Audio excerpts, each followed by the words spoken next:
The First Punic War. Chapter 1 Conflict Ignites. Causes of the First Punic War. The First Punic War, fought between Rome and Carthage from 264 to 241 BCE, was rooted in a complex web of geopolitical, economic, and cultural factors.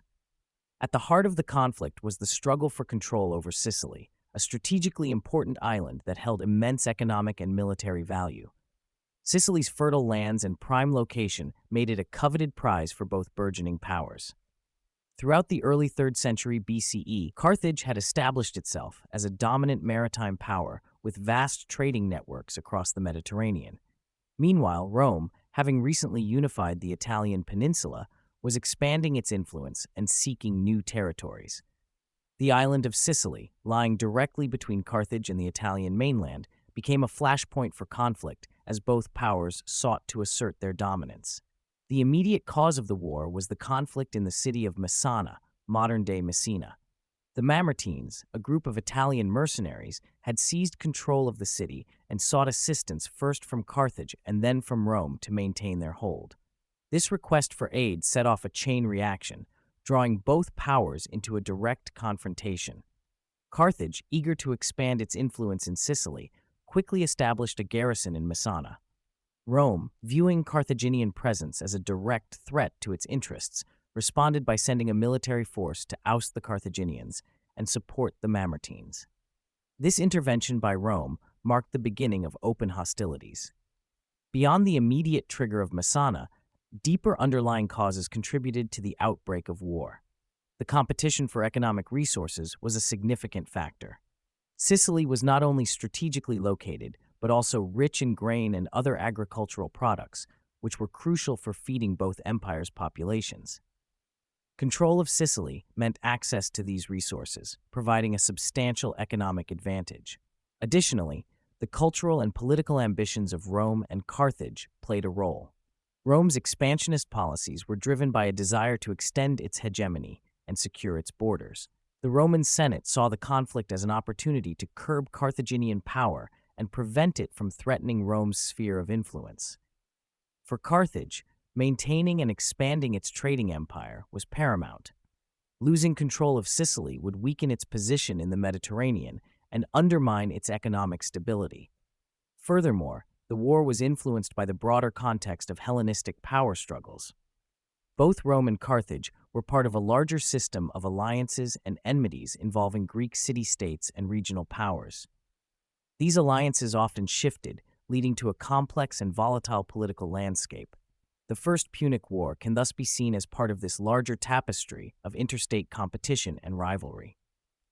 In summary, the causes of the First Punic War were multifaceted, involving immediate territorial disputes, economic competition, cultural ambitions, and broader geopolitical dynamics. The conflict over Messana was the spark, but the underlying tensions between two growing powers set the stage for a prolonged and brutal war that would shape the future of the Mediterranean world. Key battles, key players and strategies. The First Punic War saw numerous key battles, pivotal figures, and evolving strategies that shaped the conflict's outcome. Among the most significant battles were the Battle of Agrigentum, the Battle of Mylae, and the Battle of Ecnomus, each illustrating the shifting dynamics of power and military innovation.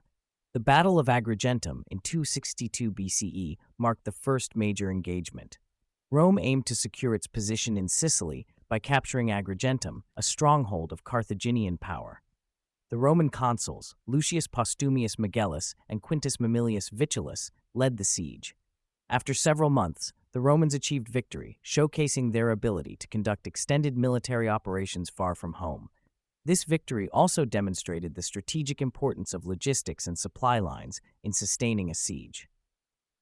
The naval battle of Mylae in 260 BCE was another crucial encounter, highlighting Rome's adaptation to naval warfare. Led by Gaius Duilius, the Roman fleet employed the corvus, a boarding device that allowed their soldiers to engage Carthaginian ships in hand-to-hand combat. This innovative strategy neutralized Carthage's superior seamanship and resulted in a decisive Roman victory, which boosted Roman morale and naval confidence.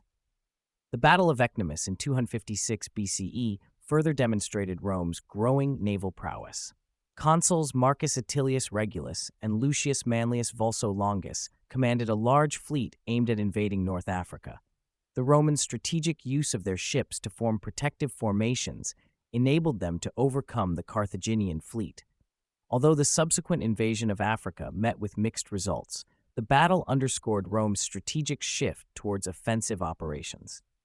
Key players in the First Punic War included Roman leaders such as Gaius Duilius, whose naval innovations were critical, and Marcus Atilius Regulus, noted for his bold but ultimately ill-fated African campaign.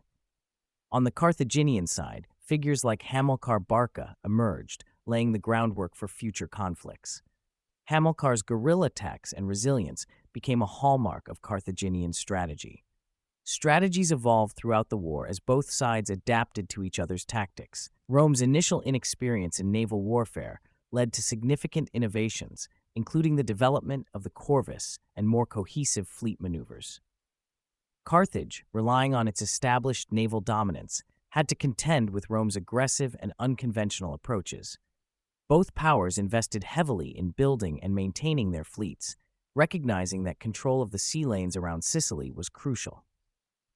In summary, the First Punic War was defined by key battles that demonstrated the strategic ingenuity and adaptability of both Rome and Carthage. The conflict was shaped by the actions of significant military leaders and the evolving strategies they employed. These elements combined to create a protracted and fiercely contested struggle for dominance in the Mediterranean. Chapter 2: The War's Progression and Conclusion. Turning points and major campaigns. The First Punic War was marked by several turning points and major campaigns that significantly influenced the course of the conflict.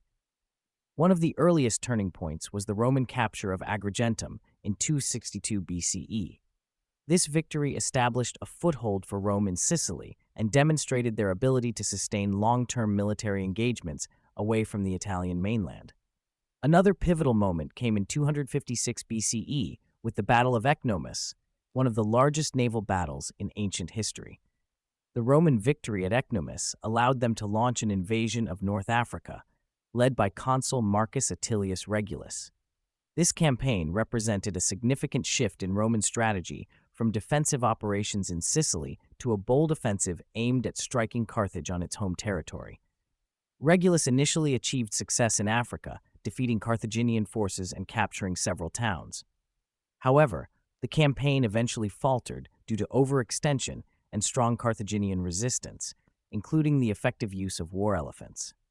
Regulus was defeated and captured in 255 BCE, but the campaign had lasting impacts, demonstrating Rome's willingness to extend the war beyond Sicily and forcing Carthage to commit significant resources to its defense.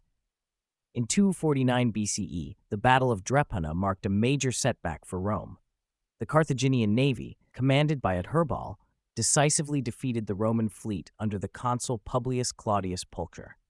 This loss highlighted Rome's ongoing struggles with naval warfare despite earlier successes and underscored the importance of naval dominance in the conflict. One of the most critical turning points came in 241 BCE at the Battle of the Aegates Islands. The Roman fleet, under the command of Gaius Lutatius Catulus, achieved a decisive victory over the Carthaginians. This battle effectively ended the war, as Carthage could no longer supply its forces in Sicily or challenge Roman naval superiority. The victory at the Aegates Islands forced Carthage to sue for peace, leading to the Treaty of Lutatius, which imposed heavy reparations on Carthage and ceded control of Sicily to Rome. Throughout these campaigns, the strategic approaches of both powers evolved. Rome's initial focus on land battles gradually shifted to include significant naval engagements, driven by the realization that control of the sea was essential for victory. Carthage, on the other hand, relied on its established naval strength but struggled to adapt to the innovative Roman tactics and the expanding scope of the war. In summary, the turning points and major campaigns of the First Punic War were characterized by significant battles and strategic shifts. The Roman capture of Agrigentum, the invasion of North Africa, the setbacks at Drepana, and the ultimate victory at the Aegates Islands collectively shaped the trajectory of the conflict. These events underscored the importance of naval power, the adaptability of military strategies, and the enduring determination of both Rome and Carthage to achieve dominance in the Mediterranean. Treaty of Lutatius and war's aftermath. The conclusion of the First Punic War was formalized by the Treaty of Lutatius in 241 BCE, bringing an end to a protracted and costly conflict between Rome and Carthage. The treaty imposed harsh terms on Carthage, reflecting Rome's decisive victory. Carthage was forced to cede control of Sicily to Rome, marking the island as Rome's first overseas province. Additionally, Carthage had to pay a substantial indemnity to Rome, which further weakened its economic and military capabilities. The Treaty of Lutatius had significant implications for both powers. For Rome, the acquisition of Sicily represented a major expansion of its territory and influence. It marked the beginning of Rome's transformation from a primarily land-based power into a burgeoning maritime empire. The experience gained during the war, particularly in naval operations, set the stage for Rome's future conquests and its dominance in the Mediterranean. For Carthage, the treaty was a severe blow.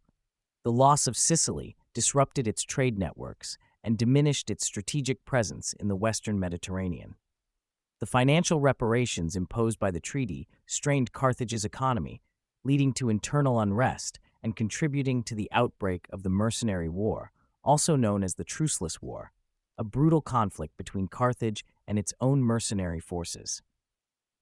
The aftermath of the First Punic War also had broader geopolitical repercussions. The power vacuum left by Carthage's retreat from Sicily allowed Rome to expand its influence further, eventually leading to its control over Sardinia and Corsica. These territories, like Sicily, were crucial for Rome's strategic and economic interests, providing resources and bases for further expansion. In addition to territorial gains, the war's outcome had profound effects on Roman military and political development.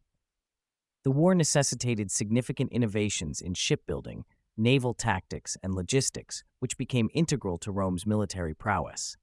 Politically, the successful conclusion of the war enhanced the prestige of the Roman Senate and its leaders, bolstering their authority and laying the groundwork for future imperial ambitions. Conversely, Carthage's defeat fostered a sense of vulnerability and urgency. The loss prompted Carthaginian leaders to focus on rebuilding their military strength and economic stability.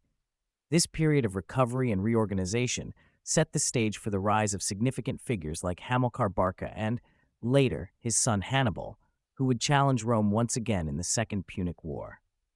In summary, the Treaty of Lutatius and the aftermath of the First Punic War had far-reaching consequences for both Rome and Carthage. The treaty solidified Rome's position as a dominant power in the Mediterranean, initiating its path towards empire. For Carthage, the war's end marked a period of decline and recovery, sowing the seeds for future conflicts. The legacy of the First Punic War thus shaped the geopolitical landscape of the ancient Mediterranean for decades to come. Thank you for watching. If you enjoyed this video, please give it a thumbs up and let us know in the comments below. Don't forget to subscribe to our channel for more great content like this. Hit the bell icon to get notifications whenever we upload new videos so you never miss out. We appreciate your support and look forward to bringing you more exciting videos. The voices in this recording were created with the assistance of OpenAI.